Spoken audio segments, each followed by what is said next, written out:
sí que es verdad que ya que tengo que hablar de humor, yo suelo pensar, hombre, ya que vengo a hablar del humor, pues que esto también tengo una chispa, que tengo una gracia, vamos a pasarlo bien, pero como no soy cómico, no va a depender solo de mí. ¿Vale? Esto significa que en algún momento esta conferencia puede que os pida que hagáis algo.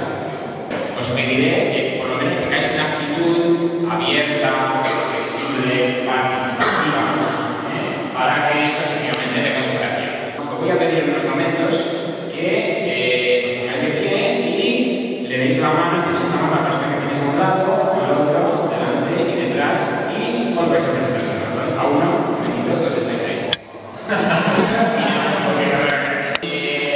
Venga un momentito, es que quiero aclarar una cosa, claro, hay muchas personas aquí que evidentemente se han sentado junto a la persona con la que yo venía, y ya me conocen, ¿vale? Porque por si acaso yo quería tener algo así. Cuando nos pongamos la nariz, no te hace falta decirlo, pero nos miramos los unos a los otros. Porque como hay una cámara grabando, pues aseguro que os merece la pena hacerla porque no es la cosa que luego se reconozca, no.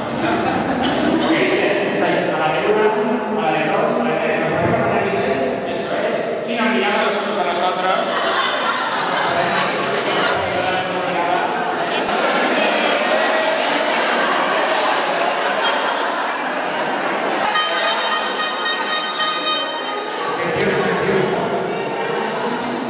Muy bien, gracias a todos. Sigue grabando, bien, se está pasando muy bien. Vamos a por la siguiente.